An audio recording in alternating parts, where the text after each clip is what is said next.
지난 1월 25일부터 27일까지 중고등부 아이들과 함께 국내 비전 트립을 다녀왔습니다. 성도님들이 많이 기도해 주셔서 안전하고 또 무사하게 또 아이들과 좋은 시간들을 보내고 왔습니다. 전라도 지역 그리고 논산의 강경 지역의 기독교 유적지들 또 교회들을 돌아봤습니다. 우리 교회의 기독교 유적지나 교회의 특징이 있는데요. 그 공통점은 어려운 시기를 겪고 그 어려운 시기를 다른 방법으로 해결한 사람들의 이야기가 아니라 신앙으로 이겨낸 사람들의 이야기가 남겨져 있는 게 공통점입니다.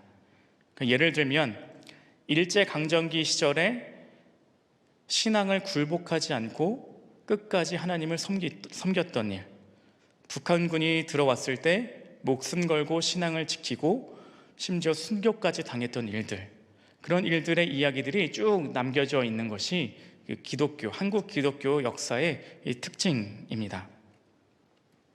그 중에서 논산의 강경제일교회를 저희가 방문했는데요. 여기에는 전시관이 있습니다.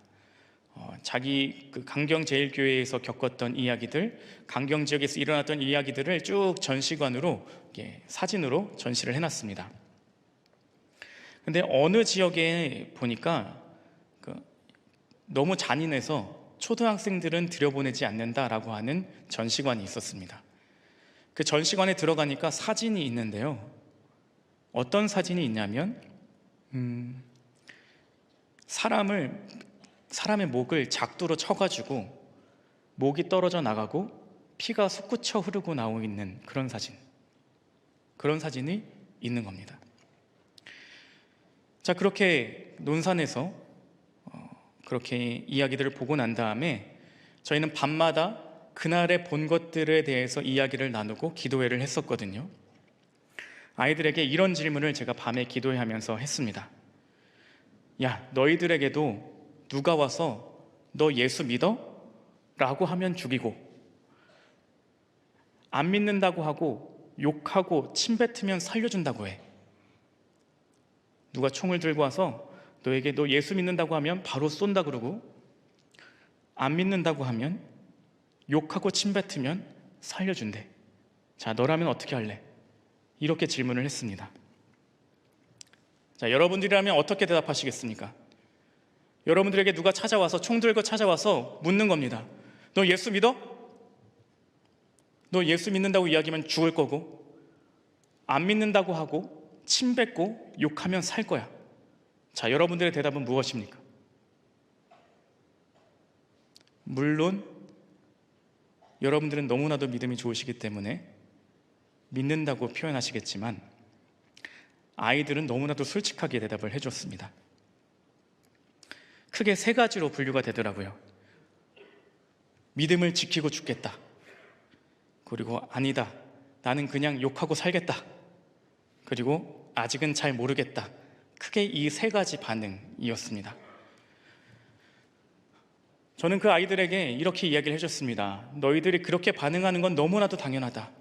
지금까지 생각해 본 적이 없는 이야기이기 때문에 너희들이 지금 고민하고 그렇게 대답하는 것, 지금 교회에서 왔다고 해서 무조건 난 믿는다고 얘기할 거예요 라고 이야기하는 게 다가 아니라 오히려 지금 네가 고민된다, 나는 안 믿는다고 얘기한다 라고 하는 게 솔직한 모습이야 라고 이야기를 해줬습니다. 그리고 이런 이야기도 덧붙여줬습니다. 그렇기 때문에 우리에게는 위기 대응 매뉴얼이 필요해. 이렇게 이야기를 해줬습니다. 위기 대응 매뉴얼이라는 것이 무엇입니까? 우리에게 어떠한 위기가 닥쳐왔을 때 그대로 행동하는 것, 그것을 적어놓은 것이 위기 대응 매뉴얼입니다. 예를 들면 화재가 났을 때는 어떻게 대피를 하고 어떻게 행동해라 라고 하는 것이 적혀져 있고, 강도가 들었을 때, 또 총기 난사가 벌어졌을 때는 어떻게 해라 라고 하는 것들이 쭉 적혀져 있는 그런 위기 대응 매뉴얼, 그것이 우리에게는 필요해 라고 이야기를 해줬습니다. 그것이 평소에는 쓸데없는 것 같은 문서이지만 위기 시에 그대로 행동하기만 하면 일정 수준의 안전을 보장하는 문서입니다. 우리는 살아가면서 위기가 언제 닥칠지 모릅니다. 지금은 위기를 겪고 있는 분도 계실 수도 있고, 지금 나가시면서 바로 위기를 겪으실 수도 있습니다. 우리에게 위기는 경고 없이, 예고 없이 찾아오는 것들입니다. 그런데 우리가 아무런 예고 없이 위기를 맞닥뜨리면 우리는 대개의 경우 허둥대게 됩니다. 그래서 114에 전화해서 112가 몇 번이냐고 묻는 그런 경우들이 생기게 되는 거죠. 오늘 말씀을 통해서 우리에게 위기 대응 매뉴얼이 갖춰지기를 축복합니다.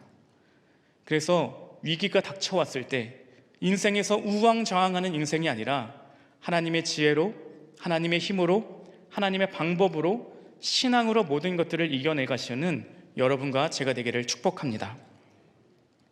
자, 오늘 말씀은 다니엘에 대한 이야기입니다.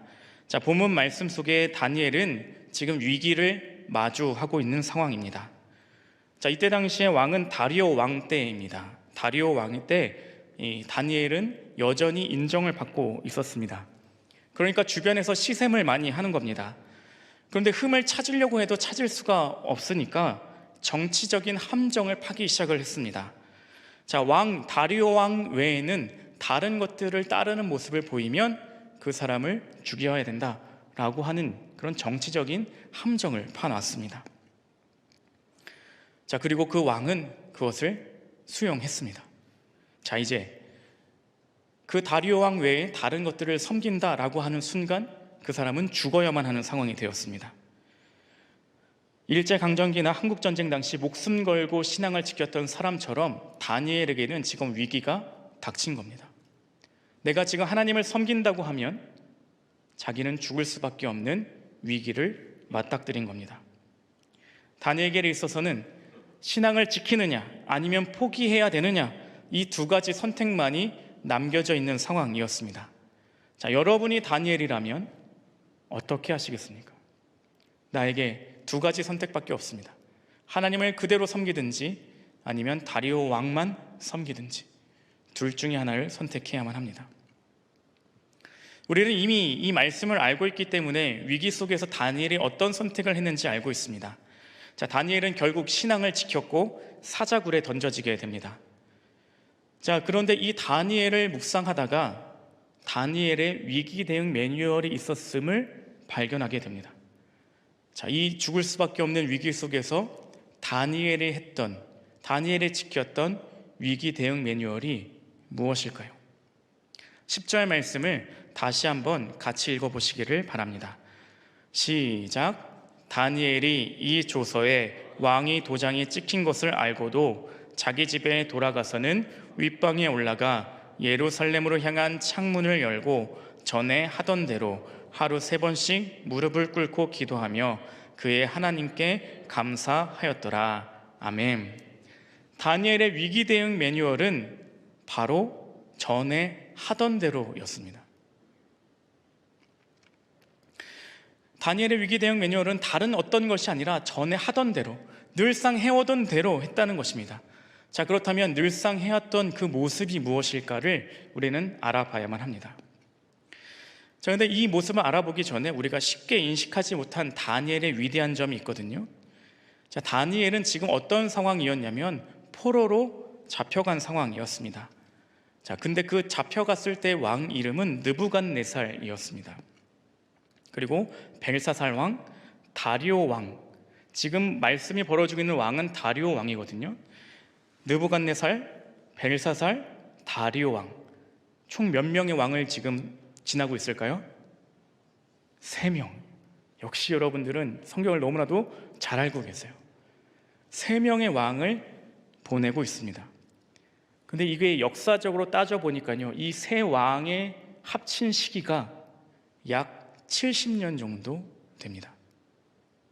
그런데 다니엘이 처음에 포로로 잡혀갔을 때 그의 나이를 많이 잡으면 15세, 적게 잡은 것들은 12세로 잡아줍니다.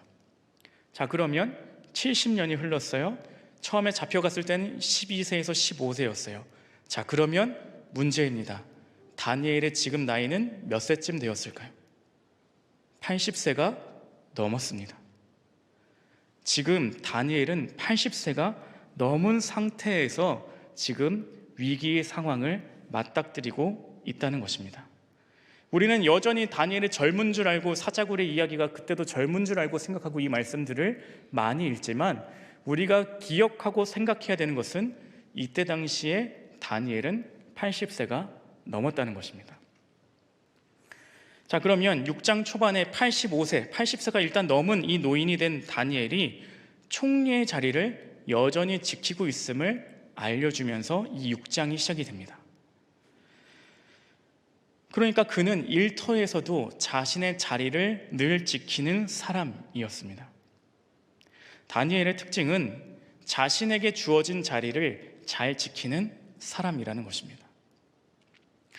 전에 하던 대로 그는 자기에게 맡겨진 삶의 자리도 지키는 사람이었고, 자기에게 맡겨진 예배의 자리도 지키는 사람이었습니다. 그러니까 다니엘의 첫 번째 위기 대응 매뉴얼은 전에 하던 대로 나의 삶을 통하여서 여전히 증명되어지는 삶을 살아내고 있었다는 것입니다. 그때그때 위기에 막혀서 처신에 급급한 삶이 아니라 늘 한결같은 모습으로 신앙을 지키던 모습이 바로 다니엘의 모습이라는 것입니다. 그런 면에서 우리에게도 전에 하던 대로 자리를 지키는 믿음이 있기를 축복합니다. 하나님께서 주어주신 우리의 생명의 자리, 우리에게 주어주신, 우리에게 명령하신, 지키라고 명령하신 이 예배의 자리, 주님께서 지키라고 명령하신 삶의 자리를 지켜내는 여러분과 제가 되기를 축복합니다. 그래서 우리가 지켜야 될 첫 번째 자리는 바로 예배의 자리가 되는 것입니다. 예배라는 것은 결국엔 내가 어디에 뿌리를 있는지를 정확하게 아는 사람입니다. 내가 세상이 흔들리는 사람 속에 살아가는 모습이 아니라 어떠한 상황에서도 흔들리지 않고 나는 하나님의 사람입니다, 나는 그리스도인입니다, 나는 주님을 닮아 살아가려고 노력하는 그리스도입니다 라고 하는 정체성을 깨닫고 선포하는 자리가 분명한 예배의 자리라는 것이죠. 다니엘이 지금 그 숱한 위기 속에서도, 지금 목숨을 걸어야 되는 상황 속에서도 그가 했던 모습은 전에 하던 대로 삶의 자리를 지키고 예배의 자리를 지키는 모습으로 나아갔다는 것입니다. 그런데 많은 사람들은 제일 먼저 그것을 줄이려고 합니다. 이 세상에서 살아가는 사람들이 제일 먼저 바쁘면 내가 바쁜 일 끝내놓고 예배의 자리로 나가겠다고 이야기를 합니다. 내가 지금 이 바쁜 일 있고 힘든 일 있으니까 이것만 끝내놓고 예배의 자리로 가겠대요. 그런데 제가 한 20년 목회하다 보니까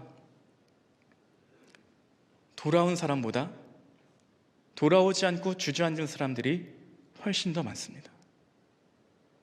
왜 그럴까요? 하나님께서 우리에게 명령하시는 삶의 모습은 그때그때의 삶이 아니라 전에 하던 대로 너의 삶이 하나님을 증명하는 삶, 하나님과 동행하는 삶을 살기를 원하신다는 것입니다. 여러분들에게 위기가 있습니까?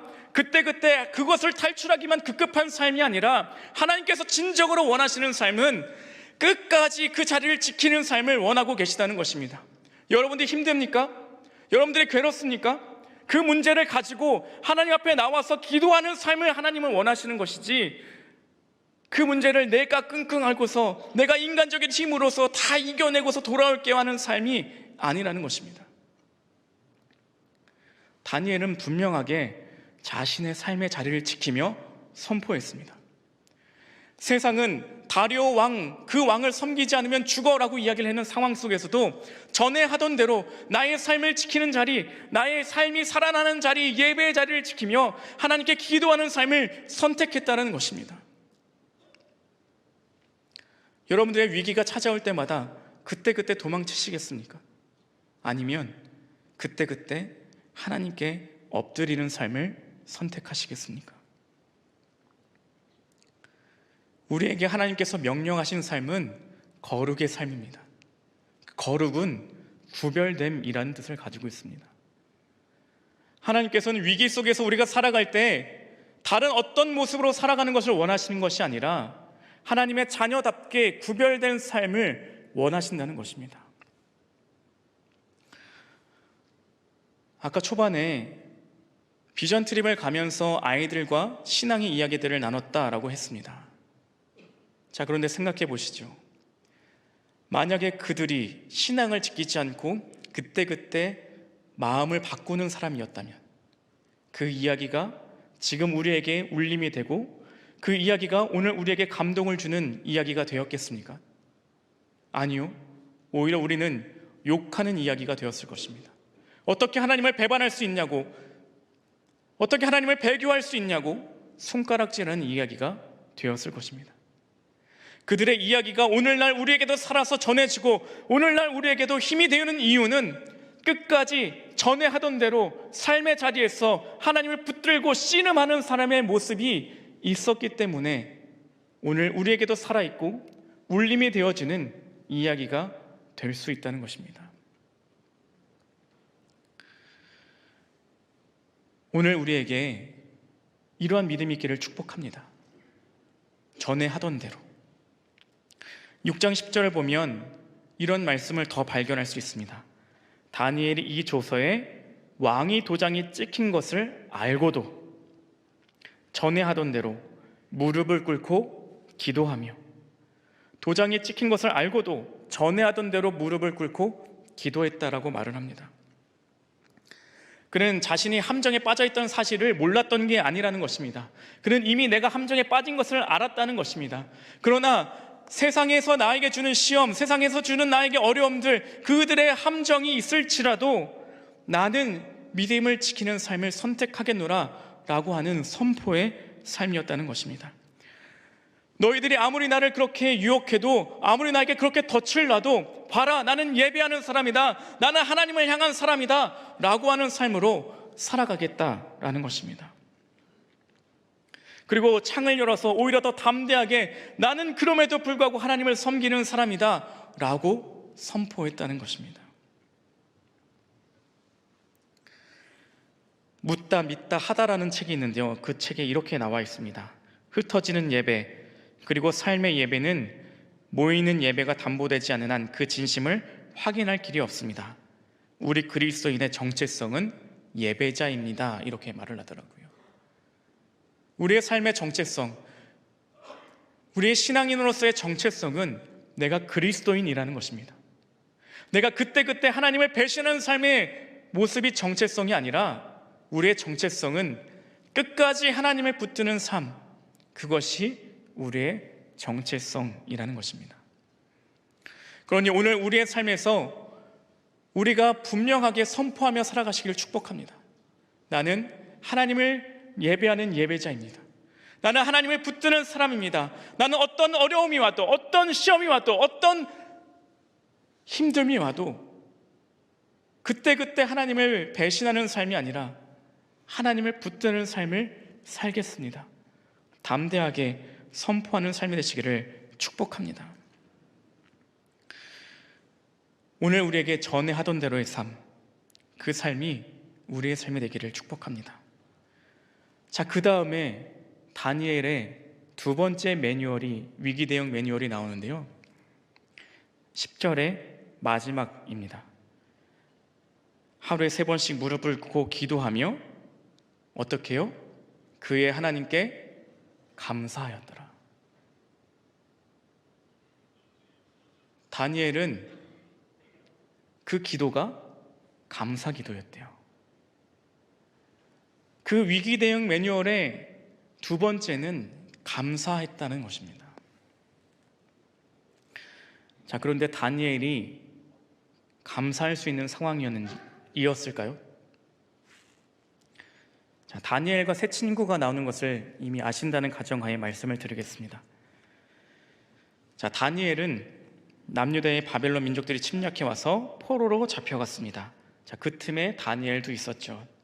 자, 포로로 잡혀왔다는 것은 무엇을 의미할까요? 그에게는 자유가 없었다는 것입니다. 자기 마음대로 할 수 있는 게 아무것도 없습니다. 아무것도 자기 의사대로 할 수 없고 교육시켜주는 대로 배워야만 했습니다. 근데 그때 고등교육 과목 중에 어떤 것이 있냐면 점성술, 요술, 마술, 주문, 이런 게 과목이었다고 합니다. 이 교육을 다니엘은 3년간 받았어야 된다고 되어 있거든요. 그러니까 다니엘은 자기가 하나님 믿는 사람으로서는 배우고 싶지 않지만 다른 잡다한 그런 다른 신들을 이야기하는 것들을 배워야만 했습니다. 자, 두 번째로는 이름이 계명되었던 것을 아실 것입니다. 다니엘이 첫 번째로 당했던 일 중에 하나가 계명이었어요. 자, 다니엘이라고 하는 본래 이름은 하나님은 내 심판관이다 라는 뜻입니다. 자, 그런데 그 이름이 벨드사살이라고 바뀌거든요. 자, 벨은 사악한 신 무로닥의 칭호고요. 자, 그리고 드사살이라고 하는 것을 통하여서 무로닥이라고 하는 신을 높이는 이름으로 바뀌었습니다. 그러니까 이 벨드사살이라고 하는 말을 통하여서 그는 하나님의 나의 심판관이다 라고 하는 이름에서 오히려 무로닥이라고 하는 그런 신을 높이는 이름으로 바뀌게 되었다는 것입니다. 하루아침에 우상을 섬기는 이름으로 바뀌게 된 겁니다. 예를 들면 우리에게 그리스도인의 이름에서 사탄의 왕이라는 이름으로 바뀐 것처럼 완전히 다른 의미의 이름으로 바뀌게 된 거죠. 그리고 저는 이것이 더 충격적이었는데요. 다니엘과 세 친구들 그 채식 논란들이 나올 때 그 이야기를 나누는 사람이 누구였냐면 환관장이라고 되어 있습니다. 자, 그런데 문헌 어디에도 다니엘의 자손의 이름이 나오지 않거든요. 환관장이 교육시켜주는데 다니엘의 자손 이름이 나오지 않는다는 것은 무엇이었냐면 다니엘이 환관이라는 의미입니다. 자, 그렇다면 환관은 오늘날 우리가 쉽게 표현할 수 있는 걸로 무엇이냐면 내시에 가까운 겁니다. 어린 남자가 내시처럼 재고를 당하고 슬프고 치욕스러운 일을 당했던 거예요. 다니엘이 감사할 수 있는 상황일까요? 포로로 끌려오고 이름은 갑자기 하나님을 섬기던 이름에서 사탄을 섬기는 이름으로 바뀌었고 자신의 몸은 잘렸고 그런 상황 속에서 다니엘이 기도할 수 있었을까? 저는 다니엘의 입장이었다면 감사할 수 없을 것 같아요. 여러분들이 다니엘이라면 그 상황 속에서 감사할 수 있었을까요? 어떻게 다니엘이 이렇게 감사할 수 있었을까에 대해서 엄청나게 고민하고 묵상해 봤습니다. 그랬더니 떠올렸던 성경 구절은 바로 이것이었습니다. 항상 기뻐하라, 쉬지 말고 기도하라, 범사에 감사하라. 이것이 그리스도 예수 안에서 너희를 향하신 하나님의 뜻이니라. 항상 기뻐하라는 것이 상황적인 조건들을 보면서 기뻐하라는 게 아니라 진정으로 기뻐해야 되는 것, 곧 하나님의 자녀된 것, 내가 구원받은 사실이라는 것을 집중하라는 것이죠. 그러니까 다니엘이 그렇게 감사할 수 있었던 것은 내 상황에 매몰되는 삶이 아니라 하나님을 바라볼 수 있는 삶이었기 때문에 감사할 수 있었다는 것입니다. 우리는 위기가 닥쳐오면, 나에게 어려움이 찾아오면, 나에게 슬프고 괴로운 일이 찾아오면 수많은 것들의 이유들을 찾아내기 시작합니다. 그리고 수많은 원망거리들을 찾아냅니다.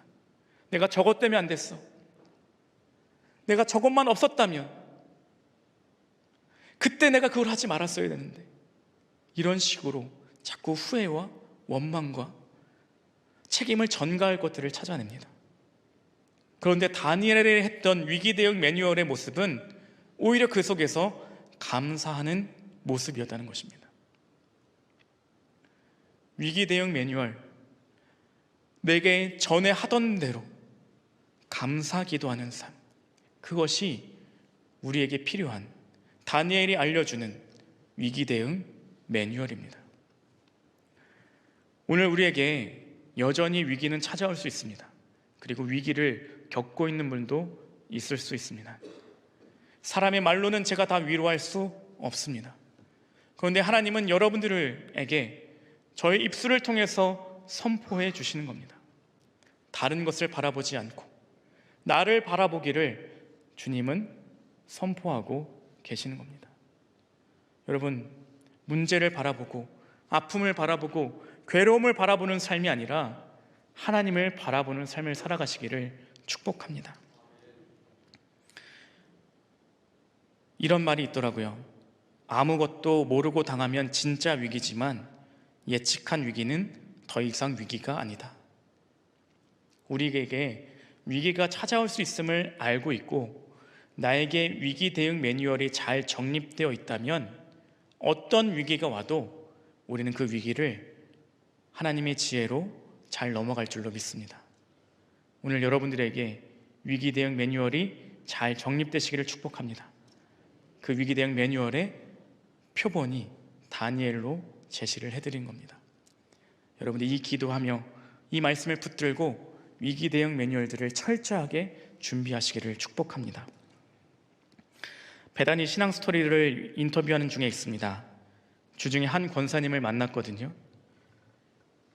이야기를 시작하려는데 녹음기를 누르기도 전부터 계속 우시는 거예요. 근데 그분의 이야기는 대략 이렇습니다. 그분이 경상도에서 살고 계셨는데 사업이 망하게 된 거예요. 그래서 어린 자녀들을 데리고 말 그대로 보따리 하나 들고 상경하신 겁니다. 그리고 집 구할 돈도 없고 먹을 것도 없고 애들 신겨줄 신발도 없어서 주워서 신기고 이런 일들을 어려움들을 겪는 과정 가운데 집을 얻기 위해서 융자를 받았는데 집세 내고 남은 2만 원을 미천 삼아서 소쿠리 장사를 시작하셨다고 하더라고요. 그렇게 어려운 시기들을 쭉 거치는데 그때 자신의 시누이가 교회에 나가보라고 이야기를 했대요. 근데 그 시장에 바로 옆에 구로중앙교회가 있으니까 그때부터 나가기 시작을 했답니다.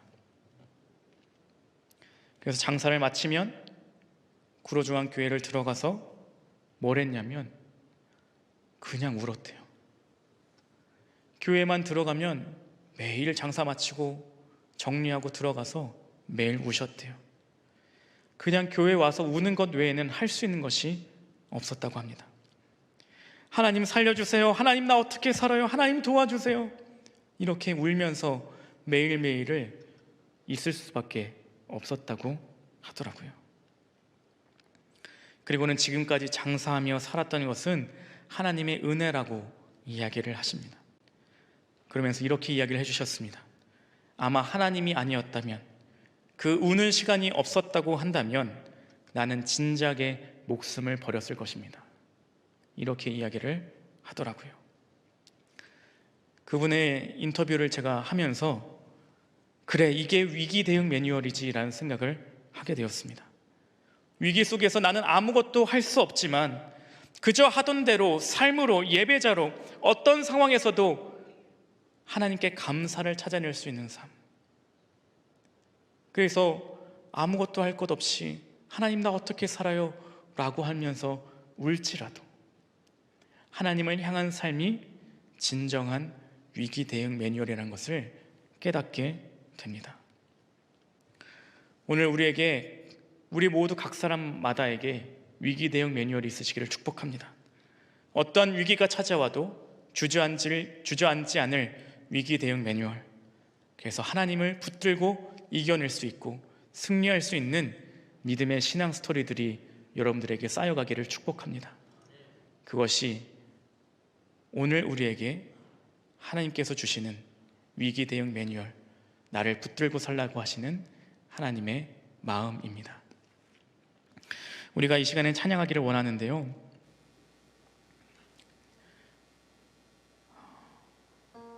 가사가 이렇습니다. 날이 저물어 갈 때, 빈들에서 걸을 때, 그때가 하나님의 때, 내 힘으로 안 될 때, 빈손으로 걸을 때 내가 고백해 여호와 이래. 적은 떡과 물고기 내 모든 걸 드릴 때 모두 고백해 여호와 이래. 주가 일하시네, 주께 아끼지 않는 자에게, 주가 일하시네, 신뢰하며 걷는 자에게. 이 가사가 오늘 우리의 믿음의 고백이 되기를 축복합니다.